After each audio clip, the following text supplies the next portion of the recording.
like just yesterday that we were here getting this journey started, and what a transformative journey it's been. As we came together as a cohort in the very beginning, we picked 3 core values: to be grateful, to be intentional, and to be connected. And we also determined a theme, which was that everyone belongs. No matter where you come from, no matter what you believe, you have a place here in our Cougar EMBA family. And that goes for even the plus youths. Ones and and even the youths that have really brought us together over this journey. So very grateful for that. I think about the intentionality that each of us has taken. When we started, we were a little nervous 2 years ago in this room.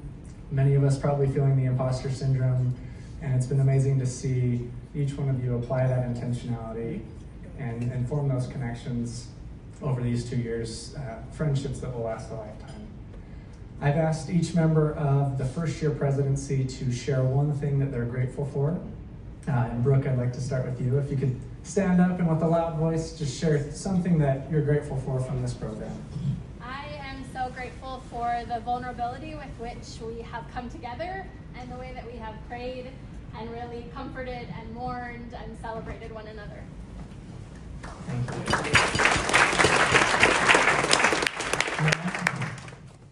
So on a May morning in 2023, Jake Thornock stuck his Nikes up on his desk and started to talk about the relationships that would be formative in this program. And I thought to myself, okay, well, I already have enough friends and enough relationships.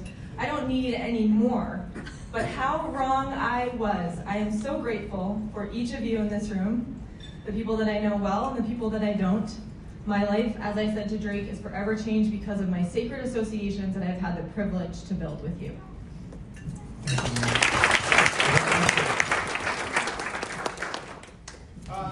I'm grateful for all of you, and so with my 10 seconds, I just want kind of my parting words to be that I hope you remember this right now, at least for me, and I would imagine on behalf of everyone. It will never, ever be weird to hear from you. Whether it's tomorrow, or a month from now, or 10, 15 years from now, I will never see your name come across my phone or in my email inbox and think, why are they reaching out to me? And so for all of us, for that connection, I hope that's true of all of us, that it's never going to feel weird to hear from any of you.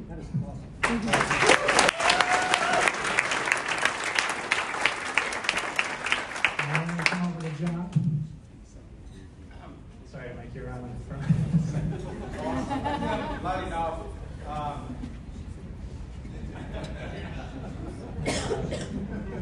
I'm trying to keep myself together and not to cry, but I'm grateful that for the gift to dream and dream big. I had to relearn how to do that, and I am grateful for the opportunity that I have to learn from all of you and see how everybody learned and grow in the last 2 years, and see how everybody overcame their own challenges. And so, to the gift of dreaming big.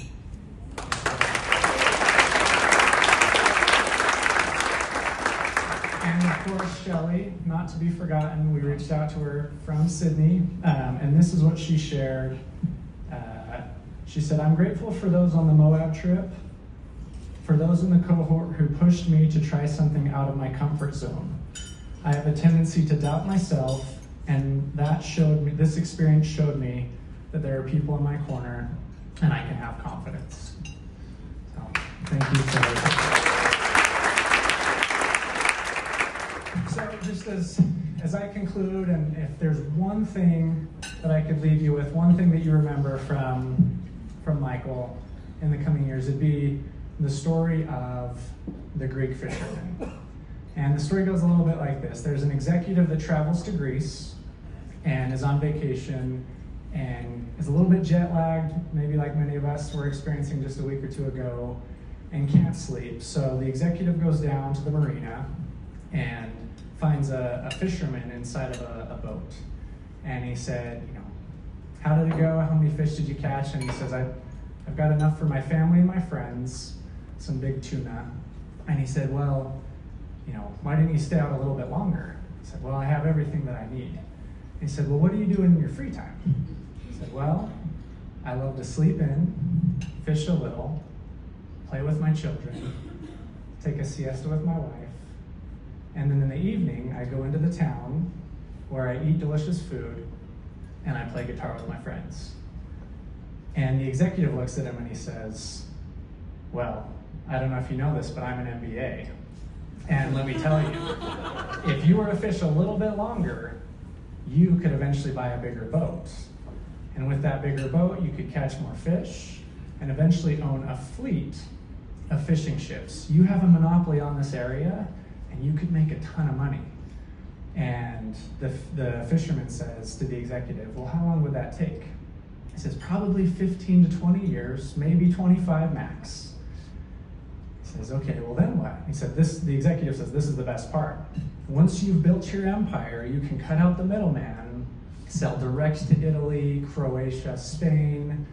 You can announce your IPO and you can make millions. And the fisherman looks at the executive and says, okay, and then what? And the executive says, that's the beautiful part.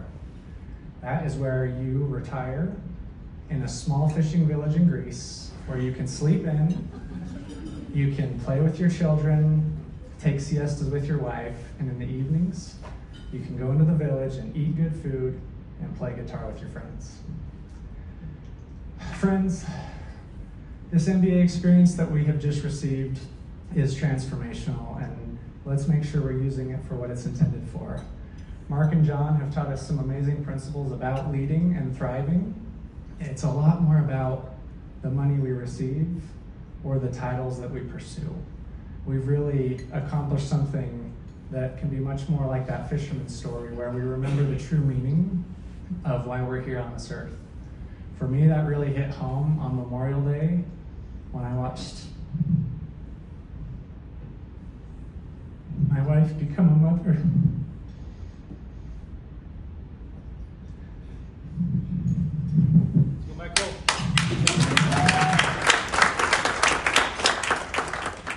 And I watched our dear Lucy be born. And every single day when I see her little feet kick and she learns how to put her thumb in her mouth, I realize that this is the true meaning of life. This is why we're here. In the final episode of The Office, Andy Bernard says, I wish there were a way to know we were in the good old days before we'd actually left them. We're in the good old days, and we don't have to leave them. I'm so grateful for each and every one of you. I'm grateful we've been able to lead and thrive because we're the class of 25. And I'm grateful for you.